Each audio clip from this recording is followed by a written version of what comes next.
This is my preview ahead of our clash against Partizan Belgrade in the Europa League tomorrow night. It's another early kick-off at 6 o'clock, just like it was last time out when we played AZ Alkmaar. I still don't think we're going to get out of this group, but time will tell in that regard. Now, everybody's saw the video that I posted after we dropped those horrific 2 points against Liverpool at Old Trafford. I've calmed down now. Decibel levels have been turned down a notch. And in the grand scheme of things, Man City will beat Aston Villa at the weekend. The gap will be down to 3 points. And then hopefully, fingers crossed, Spurs can beat Liverpool at Pondfield on the Sunday game I'll be watching for obvious reasons. You might have won the European Cup last season, but Champions of England, you'll still never sing that ever again. And the time reminds you, Scouse bastards, the last time you actually won the league, Margaret Thatcher was just about clinging on to a job as Tory leader. And those 2 VAR decisions, right, they were 100% correct. It wasn't a foul on Origi, it was a dive. He hardly touched it. And the second one, right, was a handball by Mane. That's not an opinion, it's facts. Okay? You cannot moan about decisions in any way, shape or form. You have a glut, and had a glut, of decisions go your way. Last season, the goal you scored against Southampton, right?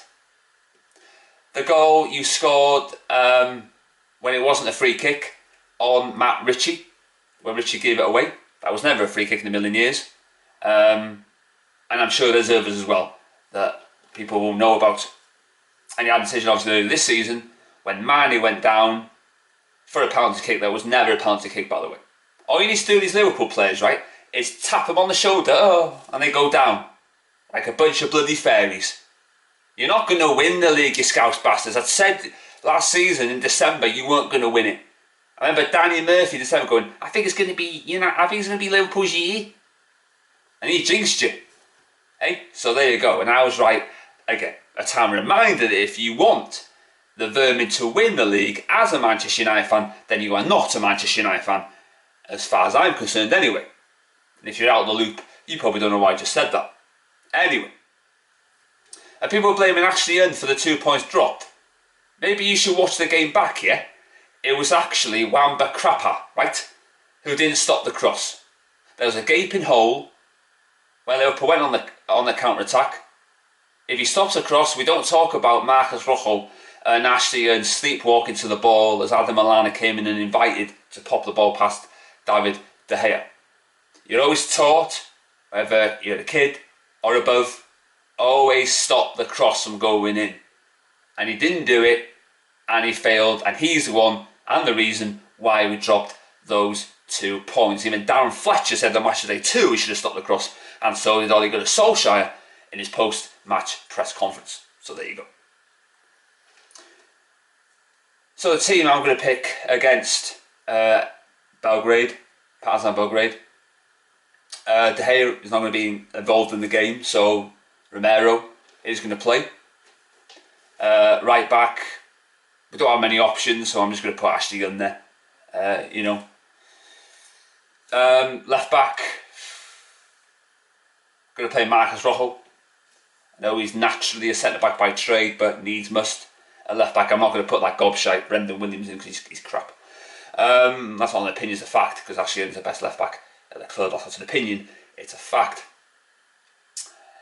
And Porky Pig is still unavailable. Ole Gunnar Solskjaer in his press conference just gone that he could return at the weekend. Ollie, do not threaten me. Because that is a threat, really. So, needs must in that regard. So our centre back, Pascal Siegel with hair, was alongside Ole Gunnar Solskjaer. 2 people out of their depth, 1 manager, 1 player. And who should partner him? I'm going to put Phil Jones. I'm going to put Phil Jones as centre back. Why not? Midfield 3. Matic has gone to Dubai with Porky Pig to get up to recover from injuries. Over midfield 3, Fred. I thought Fred should have buried that chance he had against the Vermin in Old Trafford. He should have hit the target. That was a poor miss. And Rashford also should have as well. Hit the target with his shot as well. So Fred slots in there. Fred, McTominay, Pereira, Jesse Lingard's back, Ollie Solskjaer said, don't threaten me again. And midfield three, McTominay, Fred and Pereira. Front three, Martial came on against the Vermin. For me, Ollie should have put somebody else in. He should have put Greenwood to hold up the ball or what have you, because he's always played him as a left winger. But we don't have many options, and that's the problem. We have to pick players based on the players we have, because we don't have anybody else. Lingard will not play. Daniel James will play again. I thought he was exceptional against Liverpool. He created the goal. You know, he got these Glazerites on Twitter saying, oh, he hasn't had a goal contribution since the month of August. Well, Harry Kane didn't score in the month of August for a couple of years, and then he eventually got that. So just because you don't score in the month and you haven't scored since that month doesn't mean you're a bad player, you know. And he did assist that Kiefer Moore for Wales against Slovakia last week as well. People forget about that as well. But Daniel James has been absolutely superb. He's done more in the Man United shirt than Lingard has all bloody year. Beans, beans, beans, and all that fucking crap. Do you know when Rashford, right, and Lingard were dressed like stupid idiots on the pitch at Old Trafford? It was like something out of a bloody Sherlock Holmes novel. The gear they were wearing. Why would you wear anything like that? Absolutely ridiculous. Terrible. And obviously you've got the top reds going, oh, you can't pick on them. The same bloody hypocrites have a go at Fellaini. I'll tell you something as well about that. The same ones who didn't like Fellaini are calling for bloody Mandzukic to come to Manchester United. You bloody hypocrites. They're virtually the same player. They both virtually scored the same amount of goals. Hypocrisy from the top reds on YouTube once again. And I know they watch these videos, which is good that you're watching your competitors, or in this case, competitor. So welcome aboard. So there you go. I know they use words on these videos I use as well. But keep my ears to the ground and all that. So, that's my rant there. So that's the team I'm going to pick. Rashford as well, obviously. So yeah, I'm going to go for a... Well, we haven't won away from home in Europe since PSG. We haven't won away in the league since Crystal Palace away, I believe. So the ground scheme of things looks like there's going to be a point. Hopefully we can get all three. But I wouldn't bet your mortgage on that. Be another tough test. But let's see if the players can cope with it. Oh, by the way, I'll be back on Tuesday after the Chelsea Man United League Cup tie, as I'll review that, and also we'll review what happened just gone as well against Norwich.